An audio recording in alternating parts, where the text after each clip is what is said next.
Hello everyone and Jai Hind to all. Welcome to O2 IAS academy YouTube channel. आज मैं Indian polity का एक और टॉपिक लेकर आया हूं जो कंफ्यूजन क्रिएट करके रखता है, that is types of majority. आज हम हर एक तरीके की मेजोरिटी जो कि कॉन्स्टिट्यूशन में ऑलरेडी एक्सप्लिसिटली मेंशन नहीं है बट यूज होती है इन डिफरेंट अमेंडमेंट्स, तो आज हम हर तरीके की मेजोरिटी को विद एग्जाम्पल पढ़ेंगे सो डैट इस लेक्चर को सुनने के बाद आपके माइंड में बिल्कुल भी डाउट ना रहे कि कौन सी मेजोरिटी किस पर्पस के लिए यूज होती है। अगर आपने अभी तक भी O2 IAS अकेडमी की ऐप डाउनलोड नहीं की है तो इसे आज ही डाउनलोड कीजिए। Now will start with types of majority कि कितने तरीके की मेजोरिटी होती है।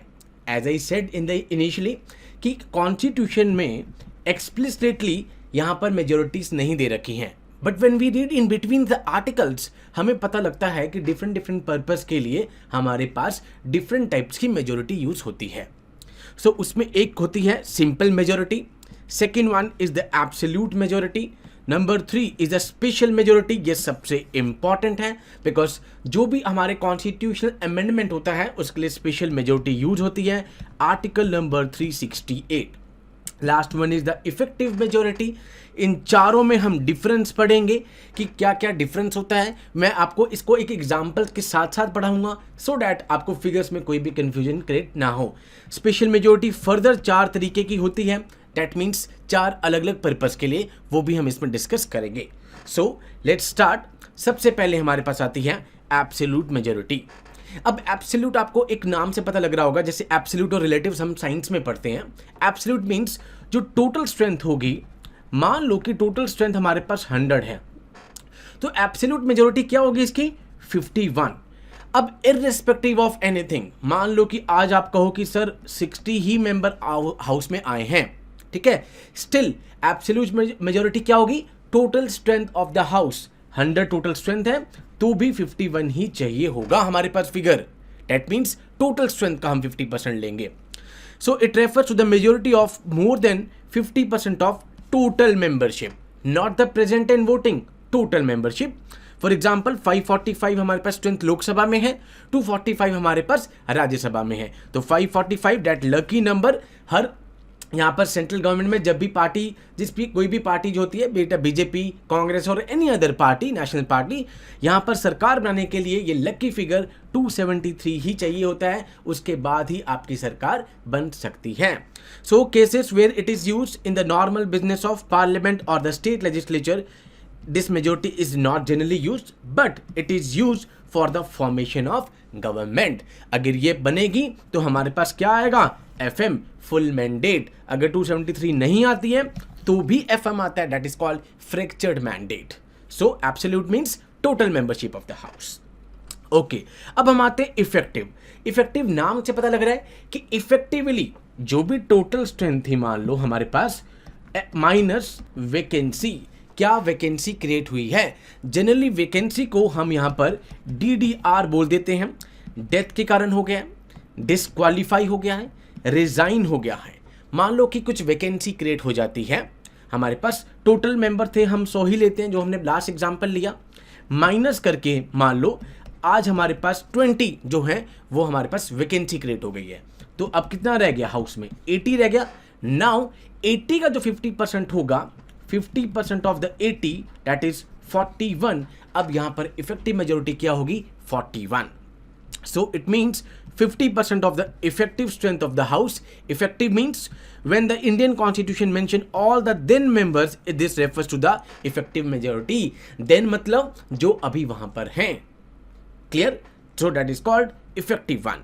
For example, in the Rajya Sabha, out of 245, 45 vacancies are there. मान लेते हैं 45 वैकेंसी हैं तो 200 रह गए, 200 का 50% क्या हो गया, 101। इफेक्टिव मतलब हमारे पास जो भी वैकेंसीज हैं उसको हमें रिमूव कर देना है। अब ये यूज कहाँ होता है, इसका यूज आपके लिए बहुत इंपॉर्टेंट है। वाइस प्रेसिडेंट जी का जब रिमूवल होता है राज्यसभा में, हमें चाहिए होगी इफेक्टिव मेजोरिटी, और राज्यसभा में ही वो रेजोल्यूशन आ सकता है। And when it comes to the Lok Sabha, वहाँ खाली सिंपल मेजोरिटी ही चाहिए होती है, जो हम इसके बाद डिस्कस करेंगे।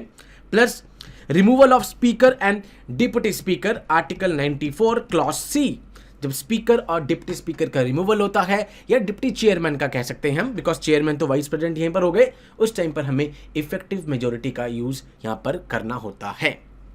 Okay, now simple majority. Simple majority नाम से पता लग रहा है, सबसे सिंपल है। Number of member present and voting, उनका 50% अगर हम कर लें, that becomes a simple majority. आज हाउस में 100 बंदे थे, मान लो टोटल स्ट्रेंथ थी हाउस की 100, आज 80 आए हैं हमारे पास, ठीक है, 80 प्रेजेंट है वहां पर, बट प्रेजेंट और वोटिंग में मान लो 60 हैं, 60 जो है प्रेजेंट है और वोट भी कर रहे हैं, तो इसका 50% क्या हो गया, 31। दैट मीन्स जो बंदे अंदर बैठे हैं और वोट कर रहे हैं उसका 50%, that is called simple majority. This refers to the majority of more than 50% of the members present and voting, also known as functional majority or the working majority, simple majority से कहते हैं।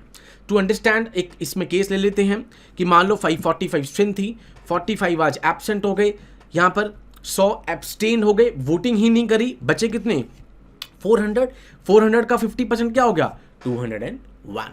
तो 201 होगा जो भी मेंबर प्रेजेंट हैं और vote कर रहे हैं। नाउ इसकी एप्लीकेशंस क्या हैं, कोई भी ordinary bill, money bill, finance bill, इसकी यहाँ पर जब ये पास ऑन हो रहा है, ठीक है, उस वक्त हमें सिंपल मेजोरिटी चाहिए होगी। नो कॉन्फिडेंस मोशन सरकार के खिलाफ आ रहा है, हमारे पास सिंपल मेजोरिटी चाहिए होगी। वाइस प्रेसिडेंट जी, जिनके लिए भी हमने पढ़ा कि राज्यसभा में इफेक्टिव मेजोरिटी होती है, but when it comes to the Lok Sabha we need a simple majority. Financial emergency article 360 उसको डिक्लेयर करना है। स्टेट इमरजेंसी 356, 365 उसको डिक्लेयर करना है। इलेक्शन करना है स्पीकर और डिप्टी स्पीकर का, या फिर आर्टिकल 368 में which needs to be ratified by the states, ये भी हम पढ़ेंगे कि 368 में एक वन ऑफ द टाइप्स है जिसमें स्टेट्स की रेटिफिकेशन की जरूरत पड़ती है। तो ये उसकी कुछ एप्लीकेशंस हैं सिंपल मेजोरिटी की। Now comes the special majority. Special majority हमारे पास अब 4 तरीके की आएंगी, 4 डिफरेंट केसेस आएंगे, I can say. Type A की है, इसमें 249 के साथ एक और आर्टिकल है 312। पहले आपको ये आर्टिकल बता दूं, 249 आर्टिकल वो है जब राज्यसभा पार्लियामेंट को पावर देती है कि आप यूनियन स्टेट लिस्ट के आइटम्स के ऊपर भी लेजिस्लेट कर सकते हैं।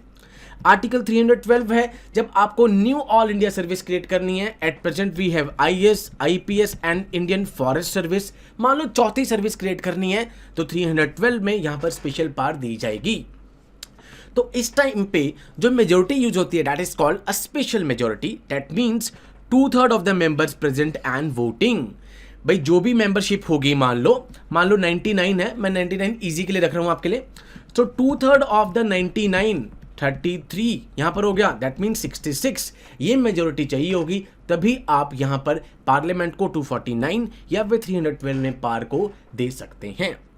That means if out of 245 if only 150 are present and voting, then the special majority will be article that is 101. That means 2/3 of the 150. That means 101.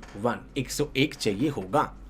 So cases where it is used, that is 249 and 312 मैं इसमें addition कर रहा हूँ 312. That means to create new all India services.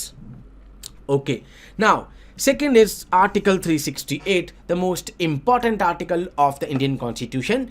That means जिसमें दे रखा है कि power and procedures to amend the constitution but without changing the basic structure. अब 368 में क्या कंडीशन है? 2 कंडीशन हैं।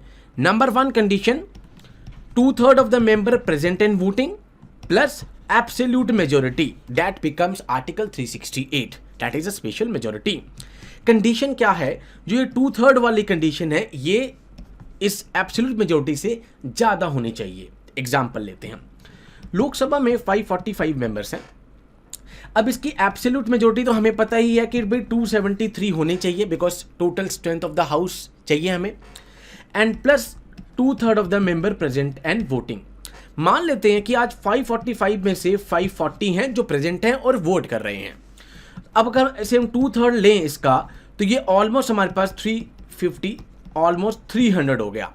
अब 300 जो है वो 273 से ज़्यादा है, बिल पास हो जाएगा लोकसभा में।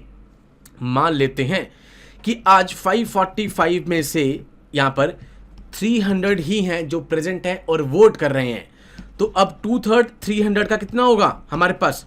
ऑलमोस्ट 200, बट एब्सोल्यूट मेजोरिटी क्या है 273. That means 200 is not greater than 273. Bill pass नहीं होगा. And this is the only reason यहाँ पर बहुत इसको थोड़ा सा हार्ड बनाया गया सो दैट कॉन्स्टिट्यूशन में अमेंडमेंट इजीली ना हो पाए. क्लियर. एंड राज्यसभा में इसलिए कई बार प्रॉब्लम क्रिएट हो जाती है यहाँ पर बिल पास करने में, बिकॉज वहां पर रूलिंग पार्टी की मेजोरिटी जनरली नहीं होती है, ऑल्दो अभी 124 होके बीजेपी की हो गई है. Clear one. यहाँ पे आई होप सभी बच्चों को क्लियर हो गया होगा कि जो पहली कंडीशन है वो दूसरी से एक्सीड करनी चाहिए. दूसरी कंडीशन फिक्स है 273, बिकॉज लोकसभा में 273 और राज्यसभा में 245 का हाफ. तो इसकी अब क्या क्या एप्लीकेशंस हैं. Constitutional amendment which does not effect federalism. Federalism अभी हम करेंगे. इन जनरल फेडरलिज्म क्या होता है, division of powers. High court supreme court का रिमूवल, सीईसी सीएजी का रिमूवल हो गए. नेशनल इमरजेंसी को यहाँ पर जब अप्रूवल करवाना है उस वक्त resolution by the state legislature for creating और एबॉलिशन ऑफ लेजिस्लेटिव काउंसिल, जो कि अभी 6 स्टेट्स के अंदर है. क्लियर. ये इसकी एप्लीकेशंस हो गई कुछ. अब थर्ड टाइप का क्या आया, मान लो कि कोई भी बिल ऐसा है, इसका बेस्ट एग्जांपल मैं आपको लेकर आता हूं. जीएसटी आया जहां पर सारे स्टेट्स के टैक्स एक हो गए. सीजीएसटी सेंटर आया यहां पर, सीजीएसटी एसजीएसटी. यहां पर एनजेक बिल आया था, national judicial appointment commission, 99th constitutional amendment, जिसको बाद में नल और वॉइड डिक्लेयर कर दिया गया. बट मैं आपको एग्जांपल्स क्यों दे रहा हूं, बिकॉज जब भी अगर फेडरल कैरेक्टर इफेक्ट होगा, स्टेट्स भी इफेक्ट होंगे, तो उस बिल में स्पेशल मेजोरिटी के साथ हाफ ऑफ द स्टेट्स की रेटिफिकेशन की जरूरत पड़ेगी. रेटिफिकेशन स्टेट्स कैसे करेंगे, सिंपल मेजोरिटी के साथ करेंगे. एट प्रेजेंट 28 स्टेट्स हैं, तो 14 यहां पर ऑलमोस्ट 15 लगा सकते हैं, उनकी रेटिफिकेशन चाहिए होगी. So this is a type of bill when an amendment bill try to change the federal structure and it requires the state ratification, that too with a simple majority only. So that is called a special majority plus state ratification. Last हमारे पास आता है article number 61. ठीक है. इसमें मैंने जो भी article use करे हैं, मैं आपसे ये रिक्वेस्ट करूंगा कि आप ये आर्टिकल्स को पक्का याद रखिए. ऑल्दो ये बेसिक से हैं, इसलिए आपको याद रखने बहुत जरूरी है. आप सारे आर्टिकल्स को तो याद नहीं रख सकते, but these articles are important one. Article 61 के लिए एक ही लौता वर्ड है, impeachment, that is a removal one. वो खाली इंडियन प्रेसिडेंट के लिए यूज किया गया है कि when the impeachment process is going on in either of the house, तो उस टाइम पर कौन सी मेजोरिटी चाहिए हमें यहाँ पर, that is 2/3 of the total strength. 249 में क्या था, 2/3 of the present and voting, but when it comes the 61, 2/3 of the total house. भाई टोटल हाउस की जो भी यहाँ पर जो भी स्ट्रेंथ होगी उसका यहाँ पर 2/3 चाहिए होगा अगर प्रेसिडेंट को इम्पीच करना है. तो लोकसभा में मान लो यहाँ पर 364 हो गया, 2/3 ऑफ द 545, और 245 का 2/3 हो गया 164 in case of the Rajya Sabha. तो ये 4 जगह है जहां पर स्पेशल मेजोरिटी को यूज करते हैं. आई होप इस लेक्चर के बाद, इस वीडियो के बाद आपको सारी मेजोरिटी क्लियर हो गई होंगी एंड कोई भी डाउट नहीं होगा. So will come up with another session soon. Till then take care. Jai Hind to all.